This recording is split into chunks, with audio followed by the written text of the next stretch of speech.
Мэта проекта – довести ступень очистки сцёкавых вод до агульнаеўрапейскіх патрабаванняў HELCOM. Яны існуюць з мэтай абароны асяроддзя Балтыйскага мора. Фінансаванне са сродкаў крэдытаў і грантаў міжнародных фінансавых фондаў, Паўночнага інвестыцыйнага банка, экалагічнага партнёрства паўночнага вымярэння, Шведскага агентства міжнароднага развіцця, Еўрапейскага банка рэканструкцыі і развіцця. Рэалізацыя праекта дапаможа палепшыць якасць сцёкавых вод і ачысціць паветра Брэста.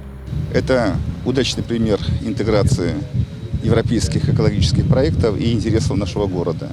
Это реальные 9 миллионов евро, которые будут вложены в наш город Брест. Это реальные рабочие места, потому что подавляющее большинство работ будет сделано именно брестскими строителями. И это решение проблемы раз и навсегда. На ачышчальных збудаваннях плануецца правесці маштабную работу, пабудаваць аэротэнк, другасныя адстойнікі, будынкі па механічнай ачыстцы. Увядуць у строй і новы выпускны калектар, які накіруе ачышчаныя сцёкавыя воды ў заходні буг. Рэканструкцыю чакае і ўжо існуючыя аб'екты. Запуск у строй будзе ажыццяўляцца па меры гатоўнасці.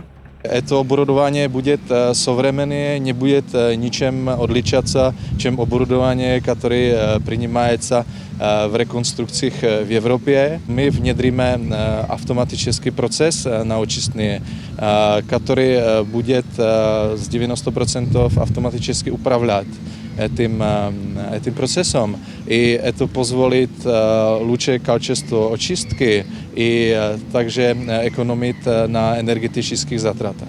У якасці сімвалічнага пачатку рэалізацыі маштабнага праекта кіраўнік Брэста Александр Рагачук разам з прадстаўнікамі Паўночнага інвестыцыйнага банка і генпадрадчыка чэшскай фірмы «Метростаў» заклалі капсулу ў падмурак будучых аб'ектаў.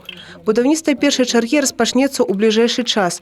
Усяго праект разлічаны на 5 этапаў, рэалізаваць якія плануецца да тысячагоддзя Брэста. Евгения Мороз, Миколай Ковалёў, тэлерадыёкампанія «Брэст».